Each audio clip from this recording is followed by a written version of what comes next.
Questions. That's it. Beautiful. With John Hastings. We'll never know. Welcome once again to Questions with John Hastings. I just remembered I'm going to a batting cage later today. Got pretty excited. But I'm not there now. Where I am now is here with you to answer a question. And if you have a question for me, head on over to your email, johnhastingspodcast@gmail.com. But we're not answering that question. We're answering this question. And to get this question, let's go to Paul Daniels, the producer. Paul? Hi, John. Hi, Paul. Today's question. What is the lifespan of a fly in a wind tunnel? It's not fucking long, pal. I'll tell you that much for free. Jesus Christ, what a fucking day for that fly. First of all, I just want to know what flies are thinking, because, man, that seems like a fun time. Like, yes, flies are annoying, but they seem like they're having a fucking great time. Mosquitoes always are like, I am. Like, you can't even imagine my embarrassment right now. That's what they always feel like. They always feel like, you will not believe how I am so sorry about what I'm about to do to you. Bees always sort of have that kind of a flighty, like, I just don't think you should be here kind of energy. Well, wasps and hornets kind of have that kind of like, bit too much time, chest day, not enough time having a penis that could pleasure a lady vibe. You know what I mean? Kind of guy he's not the bouncer at a nightclub, but he is stood talking to the bouncers, that kind of guy. So I don't know what type of day a fly is having where he ends up in a wind tunnel, but I know that fly's having a good day. There's just something about flies in certain areas. It's like the opposite of seeing a bird in a subway car.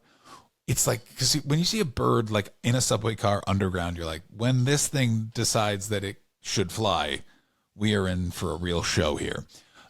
As opposed to when you see like a fly in a subway car, you're kind of like, well, this is fun for him. This guy's got like only minutes more to live. So he's in the wind tunnel. And then as soon as you turn that sucker on, I'm thinking that wind is pulverizing that fucking fly. But imagine wonder what it feels like to be pulverized. You know what I mean? Like it must be, I think it's probably nothing. I think it's just suddenly it all fades to black and then you're off to your reward. But perhaps maybe that, like, imagine that is when you achieve oneness, is only if at the moment of death you are liquefied by a force that you can't even comprehend because you're a fly. What if in that moment that fly achieves oneness, that consciousness goes into the great beyond, it is reincarnated, and that is where we got Jesus. Imagine if that's true. It's not, by the way. That's just, I've done enough drugs and talked to enough of those guys that I can just replicate the bullshit. But none of that's true. This is all just chaos. There's no logic to it. But much like there's no real logic to what do we need a wind tunnel for at this point? Aren't we done with all the aerospace innovation? Like, do we need to keep reinventing and things? You know what I mean? Like when we made the first nuclear bomb, who's the cunt that went, that but bigger? You know what I mean? Like, Jesus fucking Christ. Enough is enough. Yeah, really showing my my left wing back. Like I'm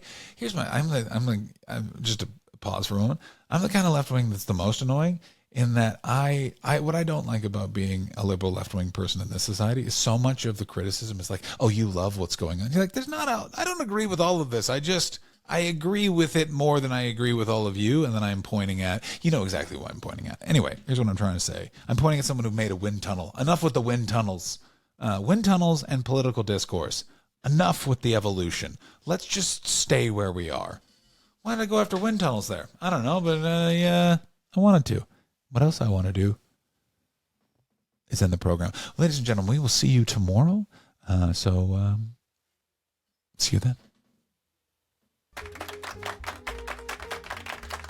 Ladies and gentlemen, I don't know why wind tunnels got it in that episode, but this episode, like all of our episodes, are brought to you by Dark Horse Digital with Paul Daniels, John Hastings, with the hot takes. Whew.